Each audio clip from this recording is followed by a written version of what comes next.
What's up, you guys? This is Rob from Gay Guy Plays, and we are back with another installment of Rob reads you shit that you probably don't want to read yourself. Now, if I'm going to be completely honest with you, I usually don't cover articles that are this short, but I did feel that it was super important. See, me and Mogamu were having a recent chat about how we felt that the Elite Sanctuary Onslaught enemies were not all that difficult. And to be honest, without having these stats right in our faces, the only thing that I could come up with as the reasoning is because we do a lot of fighting on Mott. So when we fight on Mott, for those of you guys who are unaware, it actually has a damage multiplier added to it. So those enemies can hit you a lot harder. And DE doesn't list that anywhere, but it's considered a T4 node, which T4 has always had that damage multiplier, and that's why you can get smashed real quick there.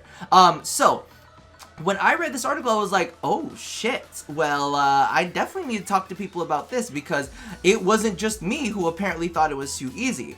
So DE Rebecca posted, Sanctuary Onslaught is where we play by Samaris's rules. You already know by now the gist of our core plans, but we also have to do some tweaks on Onslaught.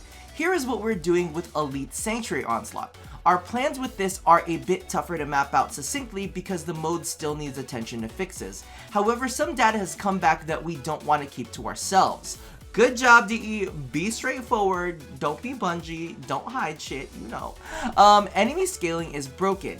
If things felt too easy compared to normal gameplay, it's because they are. Take a look at the way an infested charger's health behaves. This discrepancy applies to all enemies, not just the charger. So for those of you guys who are not visually watching this and are just listening to this in the background, Simulacrum level 81 chargers are 7,760 health.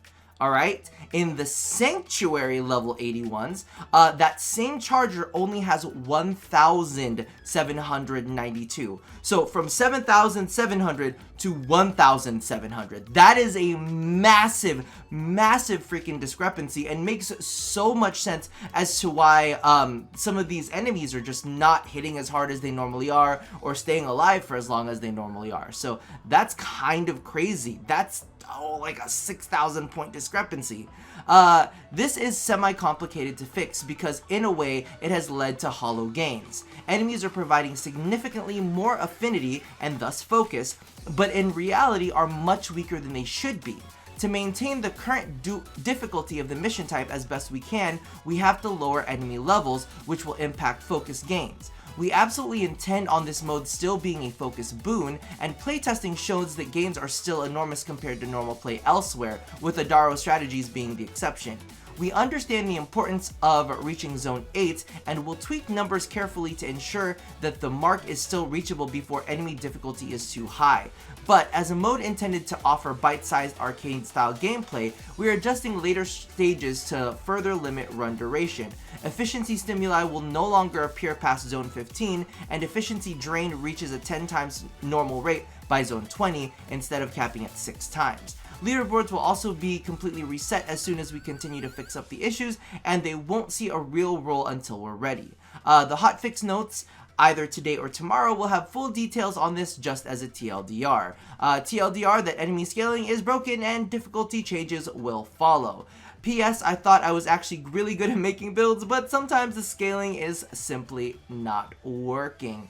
And to be completely honest with you, this is one of those things that I really did find shocking because, well, I didn't find shocking, but I did find shocking to actually see the discrepancies, was because yesterday on stream we were playing Onslaught and we were like at Zone 11 and I was just running around with my Atlas just smashing through enemies left, right, and center. I was like, this is just like really easy. I'm like, wow, look at how they die. And I'm like, what level is that, dude? That's like 100 plus, and I'm just single punching them to death. And now seeing this, it all definitely makes sense. So I can't wait to see them actually go ahead and tweak the numbers. The question is, at least for me, is it still going to be challenging enough straight off of the bat if they're going to drop enemy levels for the elite version? Because when we said we wanted an elite version, we wanted something that was going to be difficult. We didn't want something that was just going to be, you know, having everything handed to us. I do get the problem of we need to make sure that at least players, that veteran, let's clarify, This should not be the average player getting to level to the 8th floor. It should be like veteran players with full builds, with, you know, fully formed weapons and all of that kind of stuff getting to round 8. But really, I can't wait to see this actually in place so that we can see like how this is an actual challenge mission instead of oh, I'm fighting a level 100 plus and I'm just one punching them to death. I mean that's kind of the theme of Atlas, but hey, I'm just putting this out there. So let me know how you guys feel in the comments below. Did you guys feel like it was way too easy as well? Because it really, I mean, that's a big discrepancy. 6,000 points of health. And we're not even talking about armor, we're not talking about shields or anything, that's just straight up base health. So I wonder how that affected everything else, as well as the damage that they outputted, because legitimately, again, we were like face to face, just straight up tanking shots from level 100s that we probably should not have been tanking. I mean, it's a nice ego boost, but now, you know, we're kind of getting brought down to earth. Regardless, that does do it for me for now.